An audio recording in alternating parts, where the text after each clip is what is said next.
So Professor Stephan Pless is an expert in the fields of protein engineering and pharmacology of ion channels. So to begin with, Stefan has obtained his master's degree in Germany at the University of Hamburg and then traveled a bit around the globe. So he did his PhD in molecular biology at the University of Queensland in Australia and then moved to Canada to continue his postdoctoral research at the University of British Columbia. Nevertheless, in 2014, Stefan came back to Europe, to the University of Copenhagen, where he is currently leading his own group. The primary research focus of Stefan's laboratory is to develop and to implement cutting-edge approaches to study ligand and voltage-gated ion channels. Stefan's group combines electrophysiological approaches with other methods like non-canonical amino acid incorporation, bioinformatics, and fluorescence spectroscopy, which allows them to understand how drugs and peptides bind to ion channels, how conformational changes relate to the activity of the channel, and how intra and intramolecular interactions affect channel function and pharmacology. Most importantly, it's that Stefan's work gives hope to patients with ultra-rare, life-threatening diseases for which currently no treatment is available. Therefore, we are extremely glad to hear more about his work today and to have Stephan Pless today as our speaker.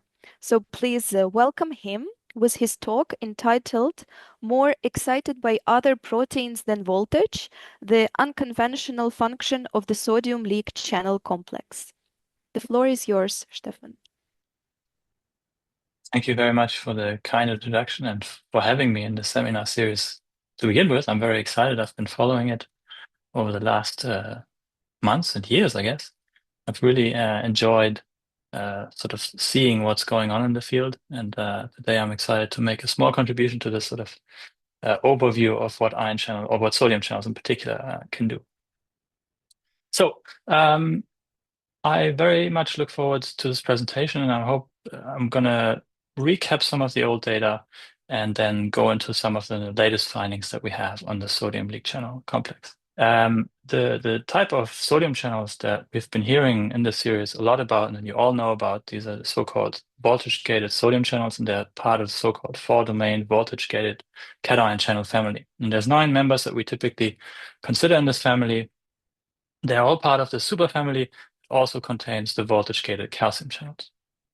One channel that is typically forgotten among the voltage-gated sodium channels, is at least related to it, is this channel called NEX, that we've also spent some time on in recent years, actually. It's the reference down here. So if you're interested in this channel, check it out. The channel that I'm going to focus on today is sort of a singleton gene. It stands alone from these other members of the superfamily, and it's called NALCN, means basically sodium leak channel non-selective.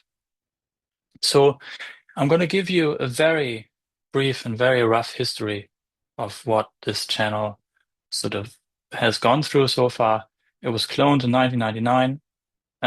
And since then, it's remained for a while sort of an enigma because based on the sequence alone, it's predicted to belong to the superfamily. But even back then, they couldn't get a proper functional expression in the various cell systems that they tried. And they just predicted it would be likely a non-inactivating atypical member of this family. But then, thanks to the work of Dejan Ren, for example, knocking out NALCN in mice here, showed that it was lethal. There was a lot of work done on pacemaking, also on neuronal excitability and locomotion in flies and worms by Ravi Alada's group and Meizen's group. This continued over the years and really illuminated sort of a lot about the importance of this channel in various different animal models. This was also further extended by the group of Arnaud Montey, sort of into endocrine tissues. But one of the challenges that remained really around the time when I got interested in the channel around 2012, 2011, was that the molecular details sort of remained a bit, circumspect or not very clear. And I'm going to get back to this. The one thing that was sort of predicted from the beginning was that this channel might play an important role in the resting membrane potential. And just a few words about the resting membrane potential. It's basically typically in these tissues that we're talking about, sort of neuronal tissues or endocrine tissue, that sits between -40 and -70 millivolts, maybe. This is mostly due to the action of the sodium potassium ATPase, which exchanges sodium for potassium using ATP. But this alone would only drive the resting membrane potential slightly negative, not very much actually. It's mostly through the action of these potassium leak channels that this resting membrane potential is really, really hyperpolarized beyond -80. It would be if it wasn't for other players. And we knew for a long time that there would be other players that sort of depolarize the cell to an extent where it brings it into the physiologically relevant range of between -40 and -70 millivolts. And so there were many proposals about channels playing a role in this sort of leak current that offsets this potassium leak. And one of the key members, or one of the key features, was that we knew for a long time was very calcium sensitive, so it's extracellular calcium. And one of the proposals was that it was actually the sodium leak channel non-selective on LCN that played this sort of depolarizing, or that underlied this depolarizing current. But again, the main issue remained that really to demonstrate it on a molecular level and to really get to the bottom of how this channel actually acts and what it does, there was something missing, and that was essentially heterologous expression. So heterologous expression remained really very challenging. There were only one or two groups that had supposedly achieved this. In our hands, we could never get expression from just the channel alone. So everything that I'm going to show you, I really owe to Chow, a former postdoc in the group, who really took it upon himself to demystify this channel. And it's really down to his sort of persistence and ingenuity and his ability to ignore all my suggestions to actually make the breakthrough here. So I really owe him a lot in this. He's now a lecturer at the University of Sydney. So basically, we had observed that if you put the channel in an oocyte or in a hex cell and then do patch clamp recordings, depolarizing the cell wouldn't give you any currents. Hyperpolarizing the cell wouldn't give you any currents. We could, under no circumstances, obtain currents from just the channel alone. So we went back to the drawing board. That is, in this case, this sort of diagram of the superfamily. We thought, well, we know that the sodium channels, what they look like. We know that they are voltage gated. We know what the calcium channels look like. We know they're voltage gated, but we also knew that they're often decorated with accessory subunits. So we thought maybe the reason why LCN is not properly working by itself is simply because we're missing something. So the idea was that maybe LCN forms a complex. So there was actually, again, through the early work in the animals, there was a lot of evidence that maybe it would interact with a protein called UNC79, which is a rather large 2,500 amino acid, had no known topology, no known function even. Knockout in mice is lethal. The same was true for UNC80, which is even bigger. Again, we didn't know anything about the function. We didn't know the topology. And even the latest AlphaFold predictions failed to make any sensible predictions of this protein. Again, the knockout is lethal. And then there was another protein that was supposed to be a chaperone, or like an ER resident protein called FAM155A. So just going through the literature, these proteins popped up again and again, and we thought maybe this would be helpful. And indeed, in 2018, so after a few years of trying, Chow managed to actually do the key recordings, which were basically done in symmetrical sodium. Transfections of the channel alone wouldn't give you anything. But if you transfected the channel along with UNC79, UNC80, and FAM155A, you would get these very characteristic non-desensitizing or slightly desensitizing currents that would never close at any voltage that we applied in these recordings. The important and key experiment came basically a week later by then doing any three of these combinations that never yielded any current. So we really needed all four to get a functional channel. This was done in symmetrical sodium. When you change towards more physiological conditions, so with divalence on the outside and cesium on the inside, the currents look slightly different. They look more like what you would expect from maybe calcium channel, except that these are not calcium currents, which I'll get back to.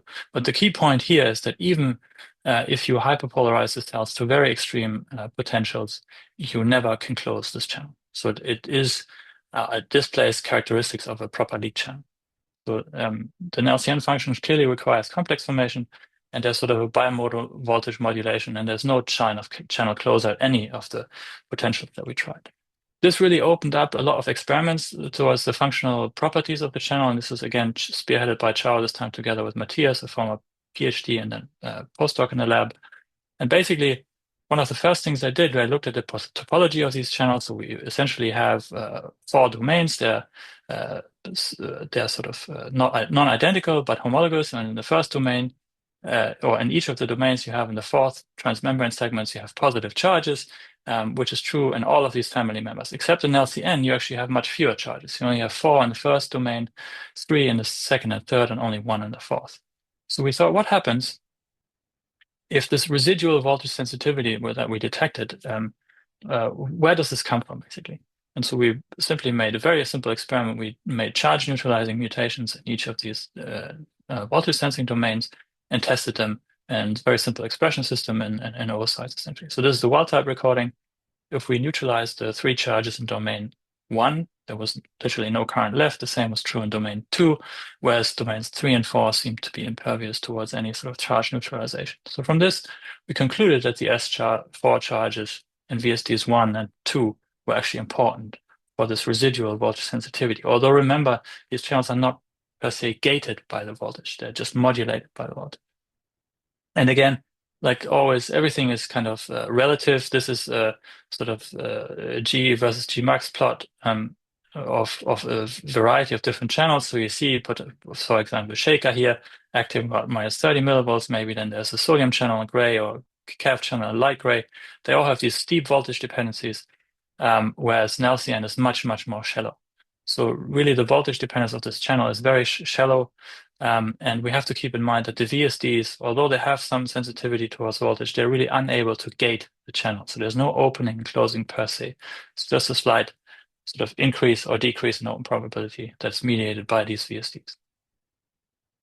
So far we've talked about these charges in the S4 segments, but the other thing that varies from sort of more canonical members of this family, and this was appreciated even in the first paper of this channel on the cloning, basically, was that the selectivity filter looks quite different. So its sequence is EEKE, and this stands in contrast to NAV channels which typically have a DEKA, or CAV channels that have an EEEE.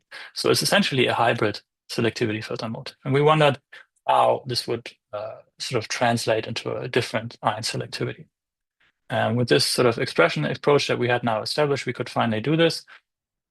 And we did the recordings with NMDG on the inside, test ions on the outside, and you can see that under these conditions, if you have sodium on the outside, you get these nice inward currents. And in fact, they're almost identical for any monovalent cation that we tried. So as you can appreciate, all of these monovalent small cations, they all permeate just fine. If you go for something big like TEA, they typically don't go through very well. But what was also very apparent is that if you added just a little bit of calcium, this is 1 millimolar calcium, the channel is essentially almost completely blocked.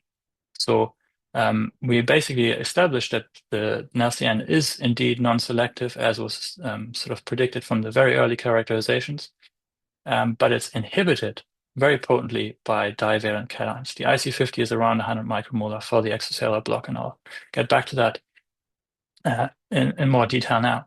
So there were predictions that calcium might inhibit this channel via a variety of different mechanisms. But for us, the favorite mechanism is actually direct inhibition. And I'll walk you through how we came to that conclusion. So basically, this is a model of the selectivity filter based on at the time, available calcium channel structure, sort of showing EEKE as well as an additional negative charge that is also present here. And so basically what we did was an experiment where you either have no calcium or magnesium, shown on the left in gray here, or 1.8 and 1 millimolar calcium and magnesium respectively.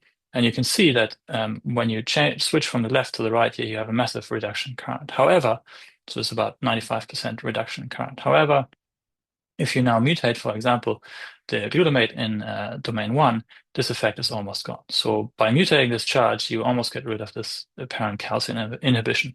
Whereas if you mutate this positive charge here, lysine 1115, the effect of calcium block is preserved. And so we can plot this, and we've done this for all of these sites. And from this, we conclude that the most likely mechanism is actually one of direct inhibition at the pore. And this is actually shown further through another experiment that I hope you can see here, despite, or maybe that's just on my screen, my apologies. Sorry, just have to adjust the positioning here. Basically, we did a similar experiment with gadolinium, and we can show similarly that gadolinium block, which is relatively potent, is also abolished when mutating any of these negatively charged amino acids. So for this, we concluded that mutagenesis suggests that there's a direct pore block by multivalent cation. The question that I typically get asked in this context is, what about intracellular calcium? Intracellular calcium is a bit more tricky. At this point, I would say there's no major functional impact by intracellular calcium. And I'm basing this on these experiments where basically we have sodium on the inside and then different ions on the outside. So either sodium only shown on the left or with calcium shown on the right. And then you get these kind of responses.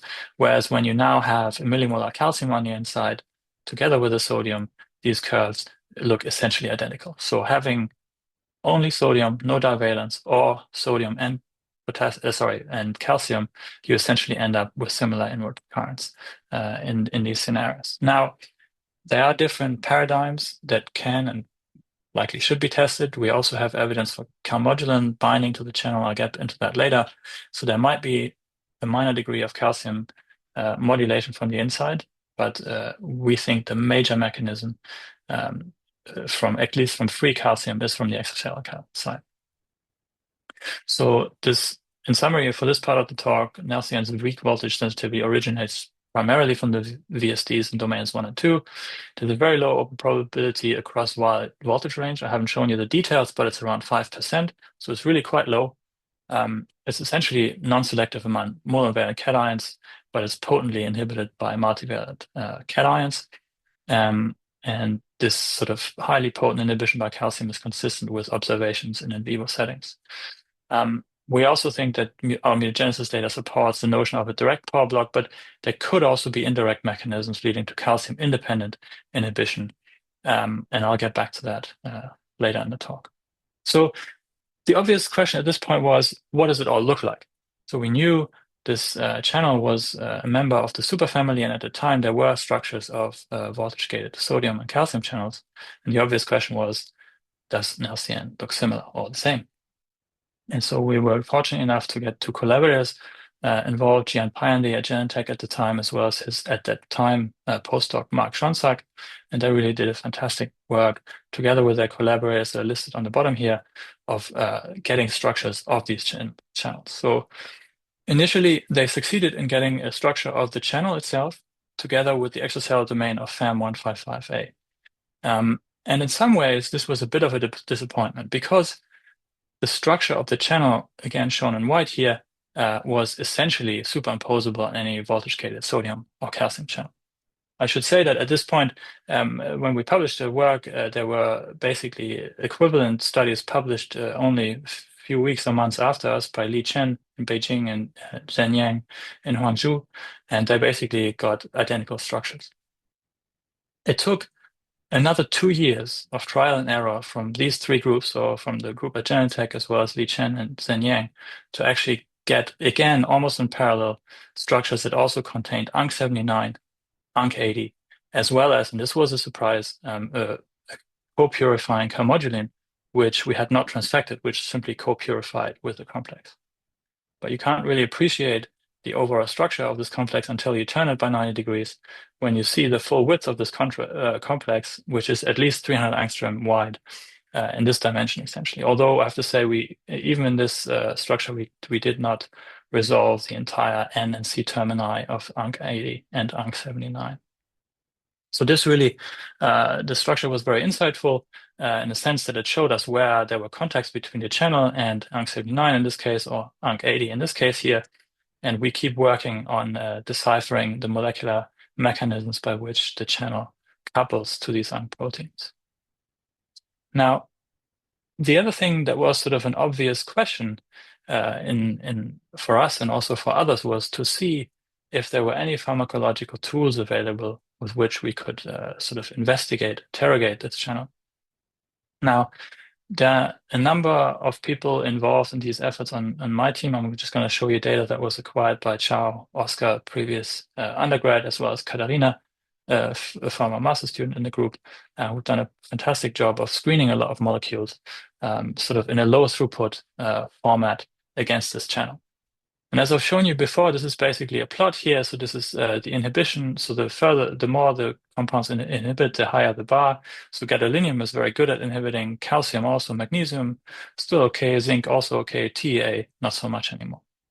We did try a number of typical sodium channel blockers. I'm just showing some here. We tried a bunch more. We tried a number of calcium channel blockers.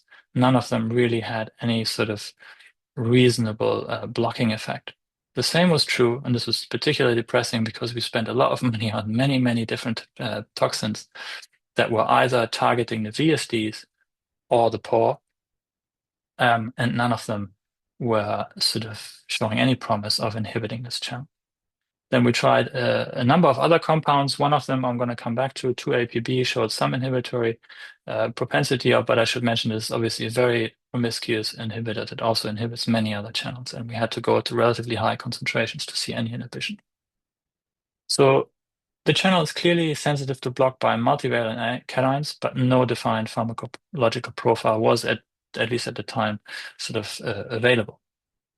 And you know, some of these things you can rationalize. So we have established before that this channel is not very voltage sensitive. It's not gated by voltage. So toxins that target the VSDs and lock them in one state or the other wouldn't necessarily have a huge impact to begin with. The other thing is that other toxins often target actually this sort of pore in the center of the channel here.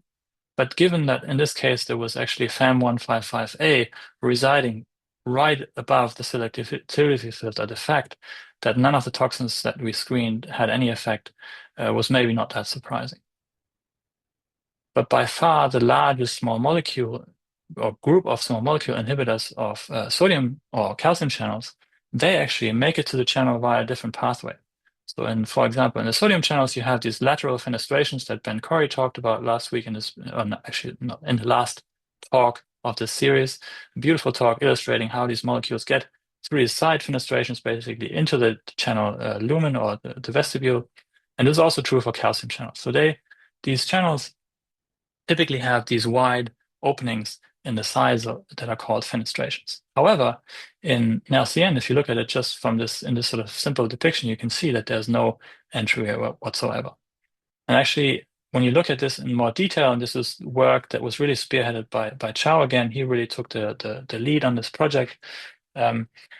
He was really interested in looking at this in more detail. So you can now look at, this is a top-down view of just the pore module of NLCN, and you essentially have one, two, three, four potential fenestrations at the interface of the different domains. And you can see that at the D1, D4 interface, there's a tryptophan blocking the fenestration. There's a leucine in domain 2-1 interface, domain 3-2 interface, there's a methionine, and at the D4, D3 interface, there's a tyrosine. So all of these fenestrations are physically blocked by side chains.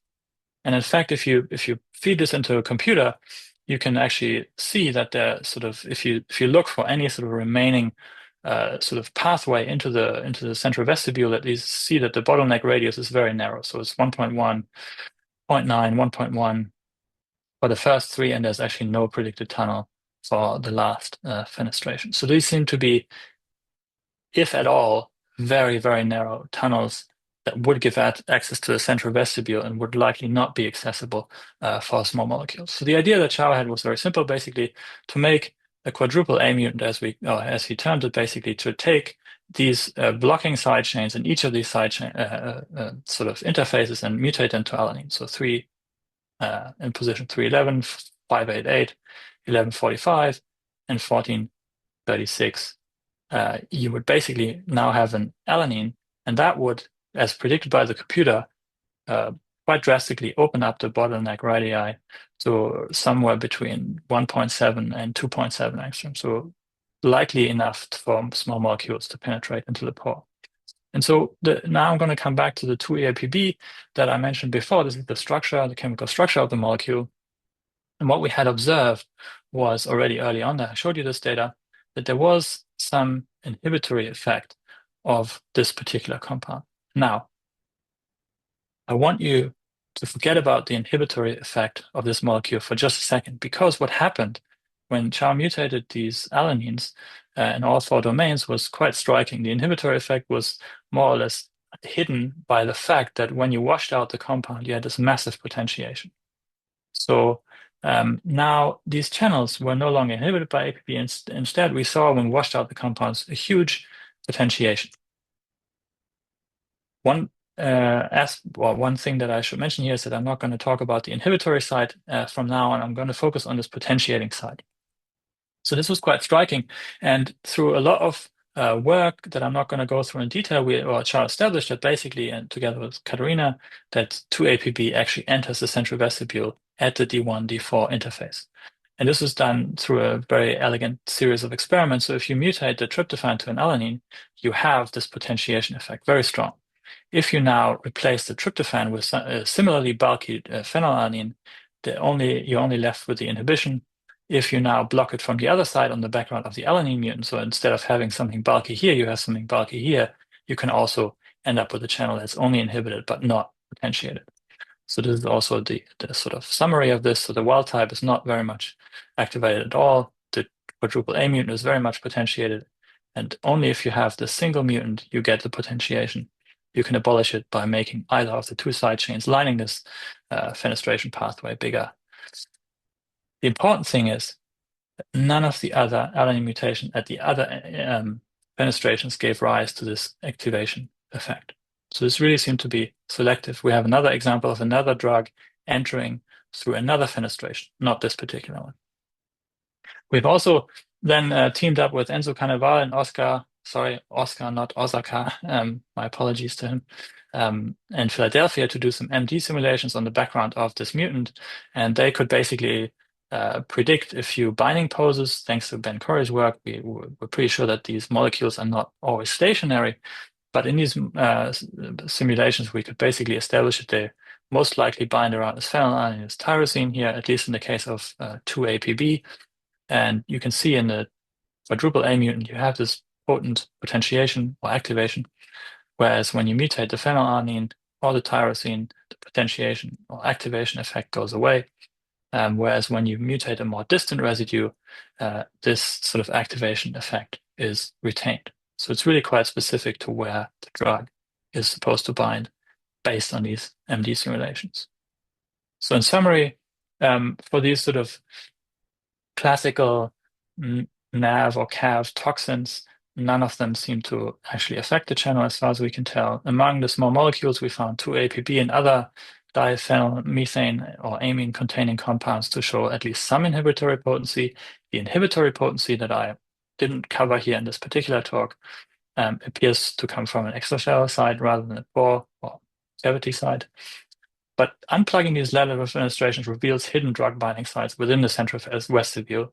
But obviously, this is of very little sort of real life use because the druggable sites that clearly seem to be apparent in the central vestibule, they are occluded in wild type channels. So this was just to show that the channel in itself is druggable. It's just you cannot get these small molecules in easily.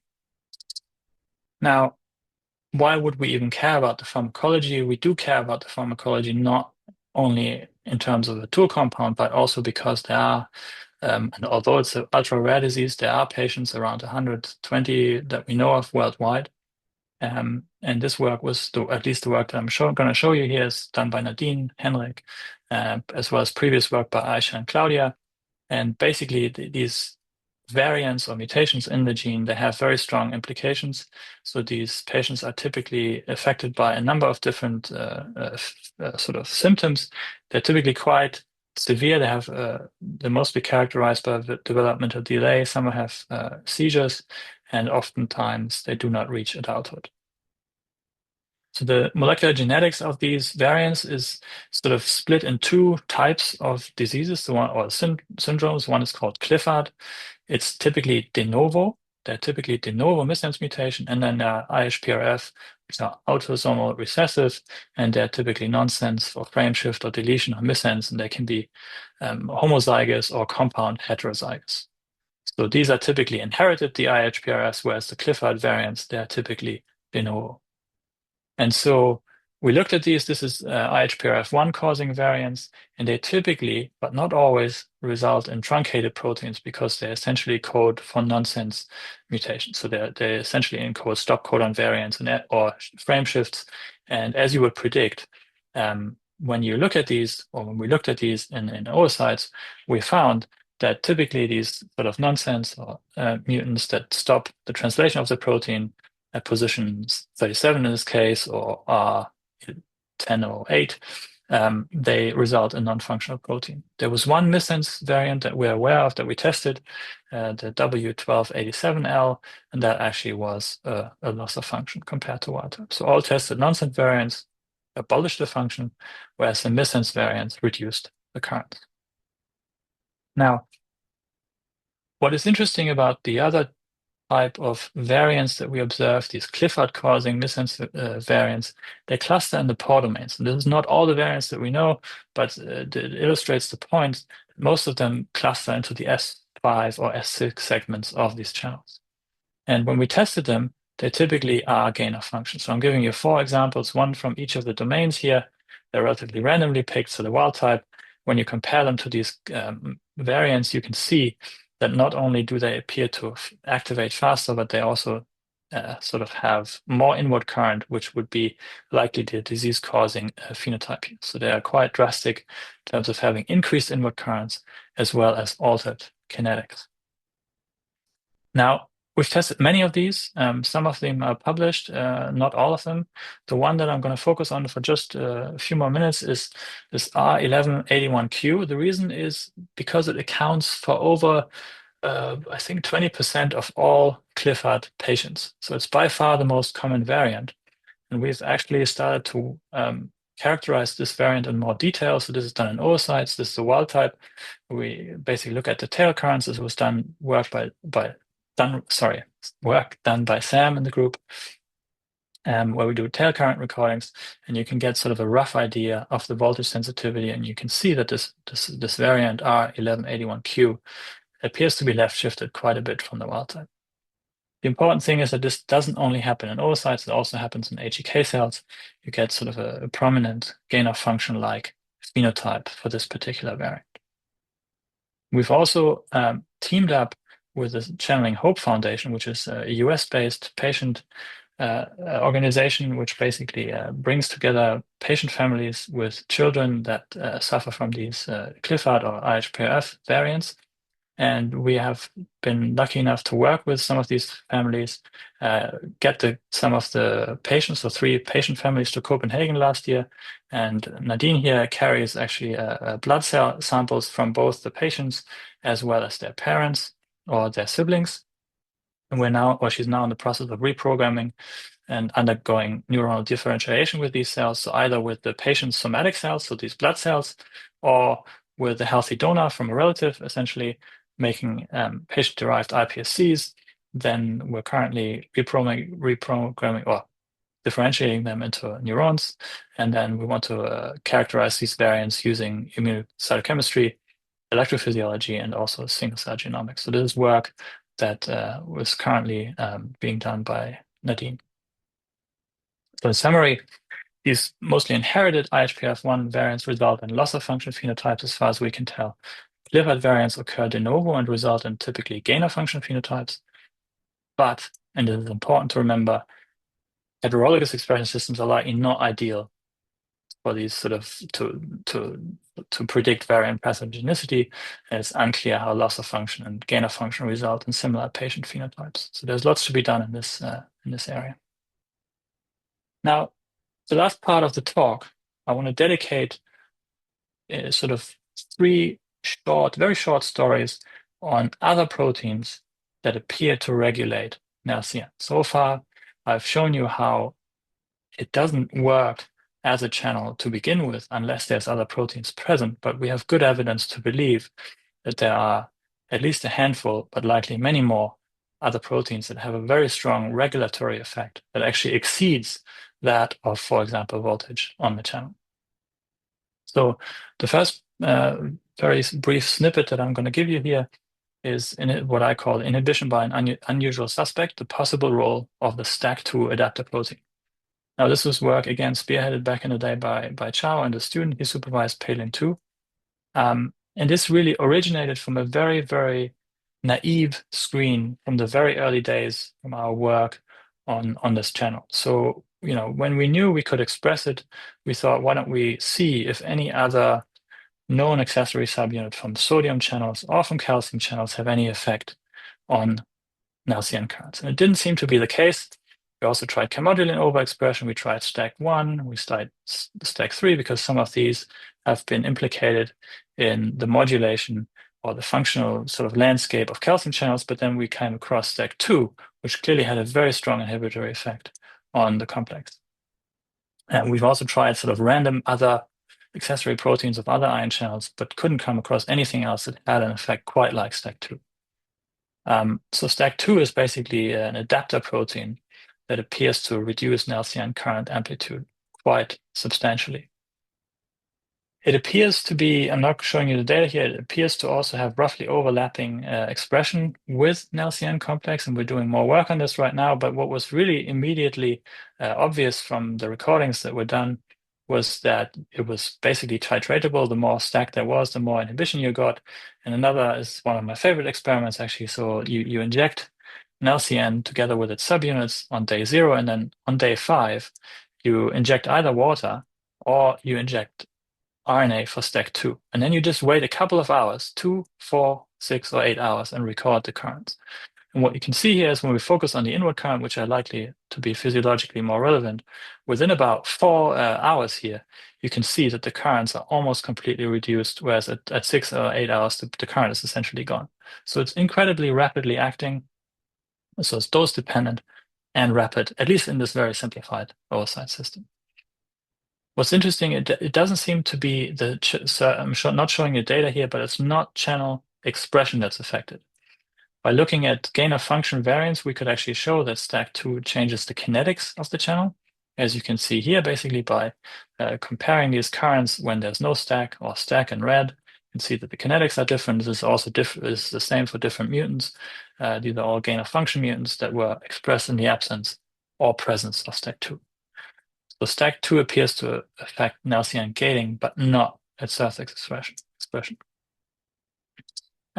We don't know exactly how this interaction happens. We are working a lot on this, so stay tuned.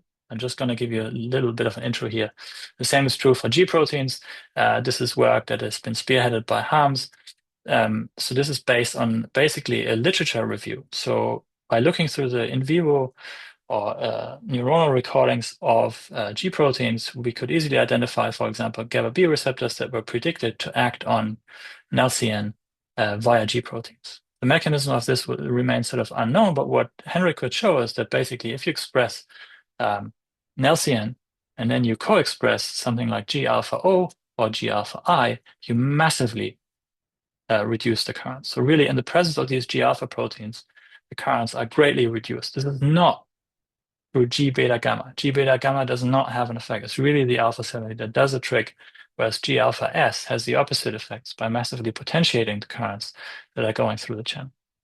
So the co-expression of G alpha O, I, or S regulates Nelson function, but not, again, and it's important, not the surface expression, and it's not, like for calcium channels, for example, it's not the G beta gamma that has the effect on the channel function. Again, we have a lot of work going on in this direction. Just to give you a teaser on another type of protein that acts on Nelson.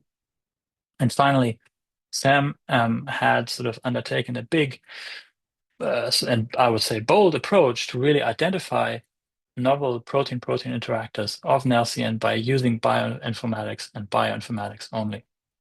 So what he did, basically, he said, I want to see what happens if I look at the coevolution, co-expression, and disease association of any other gene that's out there or any other protein that's out there.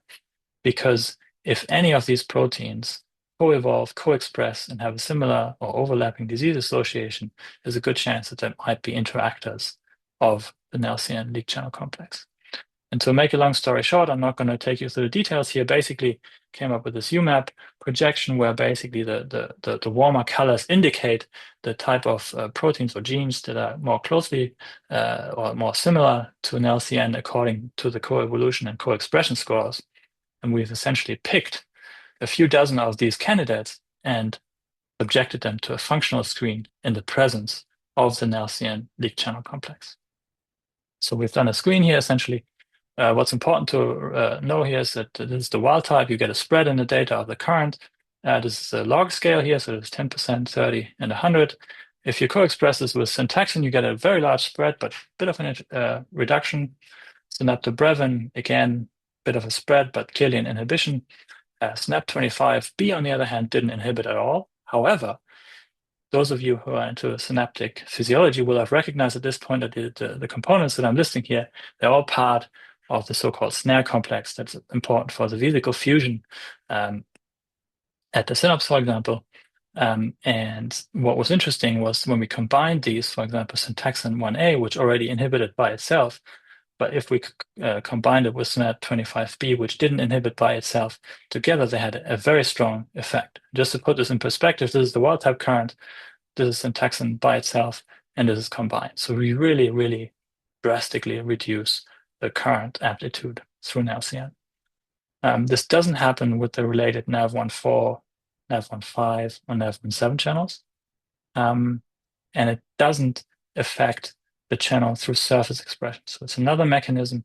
We have a preprint on this. You can read on the details. The one thing that I want to point out as part of this talk is the fact that we didn't only observe this in heterologous or in vitro settings like I'm describing here. We also teamed up with Estelle Tourné and Christian Rosenmund in Berlin to basically look at neuronal recordings. So we looked at what happens if we knock out syntaxin, because the idea was that if we knock out syntaxin, the currents mediated through an LCN should actually be increased. So we looked at hippocampal neurons. These are the control currents where we looked at the calcium-sensitive leak conductance, and you see it's relatively small. It's a small calcium-sensitive leak conductance. However, when we do a double knockout of syntaxin 1A and 1B, we do see a clear increase in the sodium leak. This can be reduced with either knocking down LCN or using a linker construct that I haven't characterized or haven't walked you through in detail as part of this talk, but it basically is a way to inhibit LCN currents. So we really think that these SNAP proteins likely act as in vivo regulators of the LCN complex, and we're very grateful to Christian Rosenmund and Estelle Tourné for having teamed up with us because we've also done, or they've also done a lot of work on neuronal death related to the knockout of syntaxin. But again, you can refer you to the preprint to look for further details. So in summary, STAC2 co-expression potently reduces LCN current amplitudes. It does not affect expression, but it does appear to alter kinetics and the voltage dependence. Similarly, the co-expression of various different G proteins, G alpha proteins, I should say, can strongly modulate current amplitudes, both positively and negatively. Neuronal synapse proteins inhibit heterologously expressed LCN, and syntaxin knockout increases sodium leak currents in hippocampal neurons. So with this, I'm coming to the end. I hope I've given you a bit of an overview of how or what the challenges were and sort of getting to the molecular function of this, what turns out to be a channel complex, as well as how it differs both in its functional properties, in its pharmacology, and its likely very sort of varied regulation by other proteins. I apologize if I was a bit short on the regulation by other proteins, but we have a number of different projects going on in this direction. I just wanted to show you some of these as part of this talk. I also, before I get to the acknowledgements here, I really want to point out that all we have done in the work in my group is really scratch the surface. The NLCN field is really, I can say, years, if not decades, behind the voltage-gated sodium or calcium channels.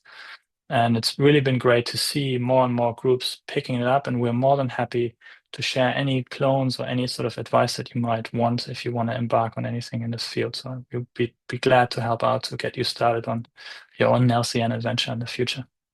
There's lots of things to be found out. We still don't know much about the pharmacology. We have no idea about the subcellular localization. So there's lots of things to do. With that, I want to conclude. Thank the people in my group. I've mentioned the people that actually did the recordings that I've shown throughout, our funding agencies, as well as the collaborators that were involved in the recordings that I've shown you today. And with that, I'm happy to take any questions.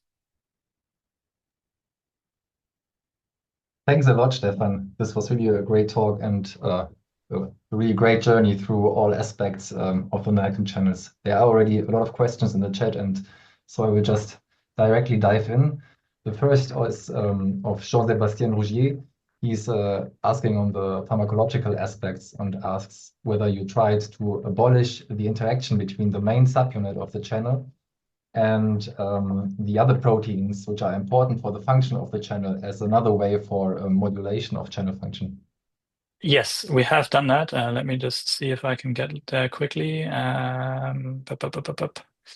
have done that, and it works exceedingly well.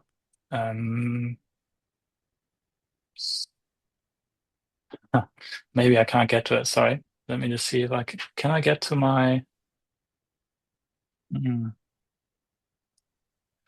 How can I get to my overview of my slides? Sorry. This should work. Here we go. This is what you're asking. Essentially, so these are experiments in which we have expressed what we call the linkers, the linker parts of NelCN that, according to the structure, dock onto the young proteins. So the D1, D2 linker is actually very short. If we co-express it, we don't have much of an effect. So we still have NelCN current. However, if we take various portions of the D2, D3 linker, which is much longer and has more contacts with UNC80, then we can use this to potently inhibit the current, basically. So if we co-express this linker together with the complex, we can completely abolish the current. So far, this is the most selective and most potent way to get rid of these currents. However, you need, as you can see from these numbers here, you need relatively long constructs. So these are not exactly peptides. These are really small proteins, basically. We're working hard on making them shorter, but so far, not too much success. Thank you. The next remark is by Raj Khanna from Florida. He starts by saying, Stefan, this was an incredible story. Congrats to you and your team. He asks, he's curious, have you heard of any in silico drug discovery efforts targeting the American channels? And if yes, which side were focused, or on which side the focus was on? So yes, I am aware of a few screening efforts that are currently ongoing, including computational one. Some in our group, some in other groups. They're basically they're a combination of small molecules targeting the entry to the ion conduction pathway, as well as more designer-like proteins targeting the intracellular sort of contact points within the channelosome, if you like. So yes, there are things going on, but it's too early to say if any of them will be successful. I should say one major issue with all of this is the fact that, as you can imagine, that cells that have high expression levels for this complex, they're not exactly super happy. It's not trivial to make a stable cell line, which has been sort of a challenge in the field, that it's not easy to screen something against this complex, basically. Thanks. The next question is by Ralf Hausmann. He's interested on the 2-APB pharmacology. Yes. He asks, APB binds in the central cavity after passing through one of the lateral fenestrations, and then he states that the 2-APB is practically insoluble in water. So do your results maybe suggests that the central cavity is not filled with water, or would the molecule be protected from water by extensive protein interactions? So, I mean, regarding the first part of the comment, I mean, you cannot get millimolar concentrations of this compound in solution. That's true, but hundreds of micromolar are possible, and that's what we've tried. And take everything that I've shown here with a grain of salt, because the concentrations are really, they're not I'm not proposing that this is a drug-like compound in this context at all. It was just a proof of concept to show that drugs can actually make it there. With regards to how the drug might be stabilized in its, physical chemical parameters, I could easily imagine the drug being quite happy in the membrane because that's obviously very hydrophobic. It is likely to be quite happy in the fenestrations because they're also hydrophobic. And then towards the sort of inner cavity, I doubt it will be swimming around in the cavity, if you like. In the simulations, it always seemed to linger at the exit of the fenestrations, and the mutagenesis that we did based on the MD also suggested that it's mostly quite hydrophobic residues that it was in touch with. So it appears that it's not just floating around in water. It's actually, it likes to be stuck against hydrophobic surfaces. Again, I'm not suggesting that this drug in particular is anything to go by for any sort of drug design campaigns. It's more of a proof of principle that the cavity in itself does contain druggable sites. It's just we cannot get there very easily. There's also this idea that some of the drugs, in particular for sodium and calcium channels, they get into the cavity through the gate, if you like, so from the bottom, if you like, from the inside of the cell. That might be a way to get something into the central cavity. The issue with NALCN is that the channel really, really likes to be closed. Although it is a leak channel and always opens every once in a while, all the 6 structures that are available right now, they're all closed. There's 2 rings of hydrophobic residues that really shut the inner gate very, very close.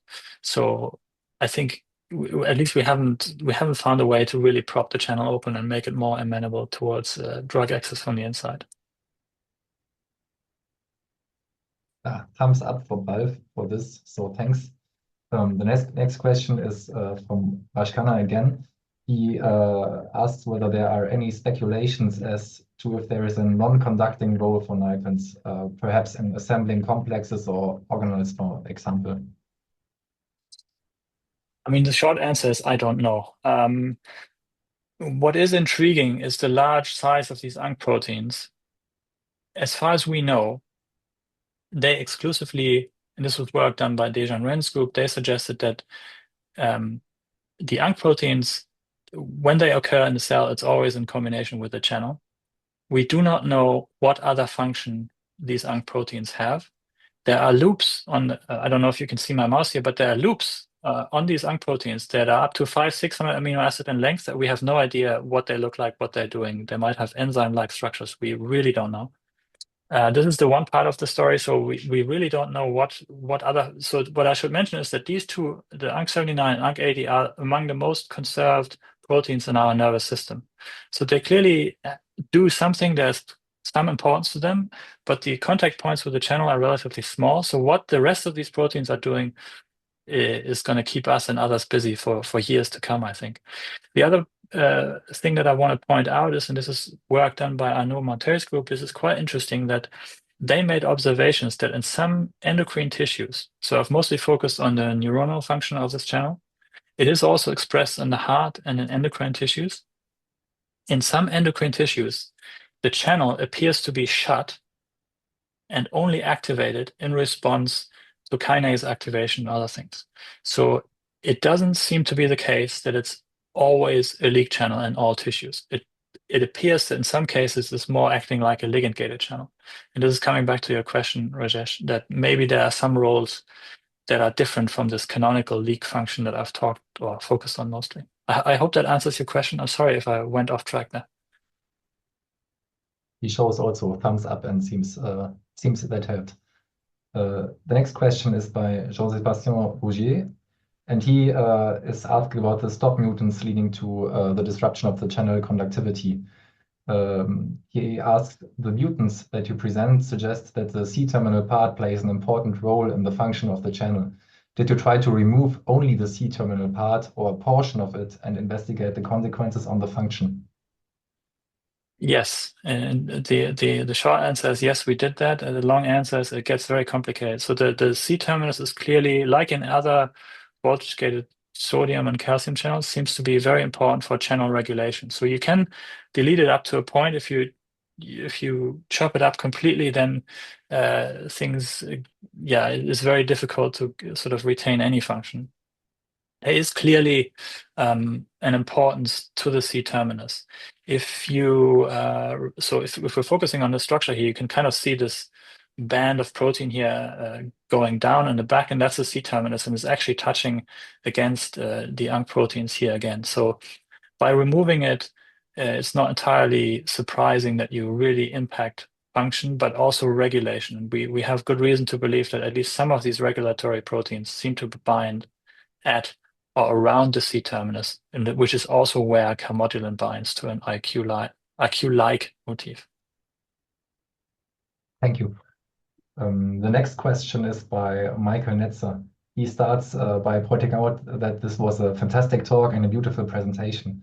And he asks whether in the oocytes, whether these are truly G-alpha free environments, or if an endogenous expression of G-alpha proteins could have been affecting your recordings. That's a very good point. There are endogenous G proteins around, and we have good reason to believe that they endogenously already regulate these currents to some degree. We are in the process of replicating these kind of experiments in basically G protein knockout hex cells to have a more clean background. But yes, it's absolutely true that in these oocytes there is likely going to be some background activity. Then we have a remark of Rush again. I think he's referring to your very collaborative statement before thanking all of your group, and says, thanks, Stephan. I will be contacting you on Nalken in the context of pain studies. And the next question is by Jan Siemens, and he's asking whether Nalken modulation, the resting membrane potential in all central neurons, or is there any selectivity on cellular basis? And what does the inhibition by the vesicular machinery, like syntax, etc., say about the role of the Nalken channel in function and homeostasis? Okay, maybe towards the first part of the question, we do know very little about this. So as far as we know, NALCN is very broadly expressed throughout the nervous system. We know, for example, we have a collaboration with Mei Zin, who's doing some mouse work right now. She can show that in some parts of the nervous system, for example, Purkinje cells, they seem to express at higher levels than other parts of the protein. In the nervous system.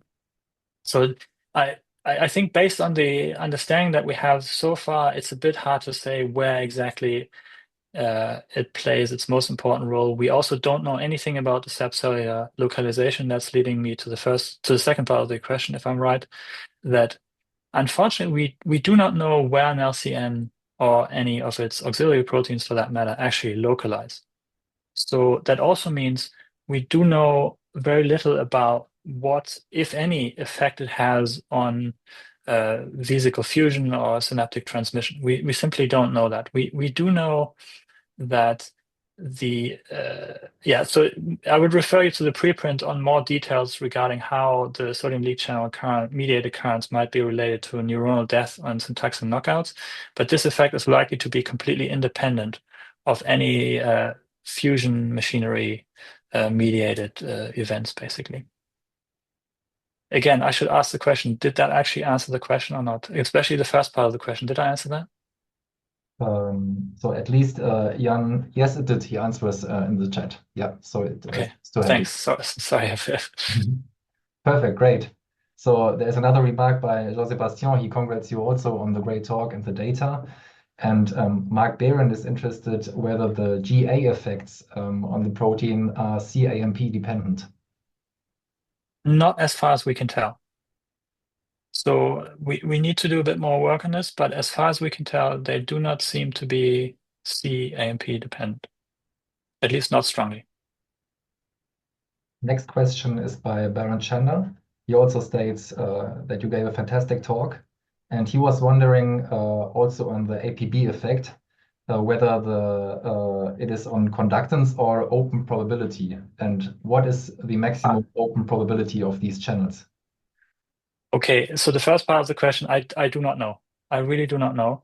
The second part of the question I can answer. So the PO of this channel and its work, I really have to give credit to, and maybe I should actually, let me just go there. I have a slide on this. Sorry, just give me a second.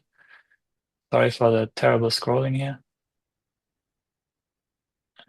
Because I need to give credit to the people who did these very incredible and very painful recordings. So this is basically Nordin Shakuri under the guidance of Manu Benjoni. They did the single channel analysis, which was very painful. They basically did these ramp recordings with an LCN wild type, found the channel to have a very low PO, around 0.05, so around 5%. Very low PO at -60. This was relatively flat across many different voltages. If we pushed it really hard, so this is one of the more extreme gain of function mutants. So this is Y578S, which really has a very strong gain of function phenotype. This goes up, but on the PO goes up to around 0.12 or something like that. So it goes from 5 to maybe 12%. So it remains low PO. And in my opinion, this is very important for the overall channel function, because this channel operates as a sodium channel so far away from the reversal potential of sodium that the driving force for sodium is going to be super high. So this channel, if it had a high PO, it would probably kill the cell very rapidly, because the driving force is so high for sodium to go in at the voltages where these channels operate. But yeah, again, coming back to the 2-APB question, I unfortunately cannot tell you if it's, we don't know, because these recordings are super painful, and I wouldn't, suggest to just, it's not easy to try this, basically. All right, thanks. The next question is by Jeff. He also thanks you and says, thank you very much for this great overview. He asked whether you have any comment on NALCAN and pancreatic beta cell function or insulin secretion correlation. Yeah, so this is, I should really refer to Arnaud Monte's lab. He is the expert in these sort of more endocrine tissues. There were some early observations that suggested, so there is clearly expression of NALCN. There were some early recordings that maybe suggested there was a role in NALCN. The more recent, it's a bit hard for me to answer this question. I know it's data. I'm not sure if I'm at liberty to talk about this in detail, but as far as I know, there's no major effect in LCN knockouts, for example. That's what I'm aware of. But there's more to be done in this area. There seem to be other endocrine tissues where there is more of a role than in beta cells. Let's put it that way. Thanks a lot. So we come to the last question in the chat. It's by Martin Campoy. He also says, nice talk. And he asks whether you checked on potentiation or inhibition by neurotransmitters like GABA. I don't think we have done that. No. We know that for GABA receptors, GABA B receptors, for example, have an effect indirectly, but whether or not the neurotransmitters themselves have an effect, so for GABA, I'm pretty sure we tried it and it didn't, but for other neurotransmitters, I don't think we have tried this systematically, no. All right. So thank you again very much for this great talk, and also for all the time and the in-depth answers for the discussion, Stephan. This was really great. That was indeed a very beautiful talk, Stephan. Thank you very much. We've learned so much about NLCN today, and especially about all the latest unpublished updates. That was very interesting. Thank you so much. And then Yanis can show already the program for next time. So we're looking forward to hosting a next seminar in February that will be given by Miriam Meisler on down regulation of SCN8A by ASO or CRISPR that prevents seizures in the gain-of-function model. So thank you so much, and we're looking forward to seeing you there in February.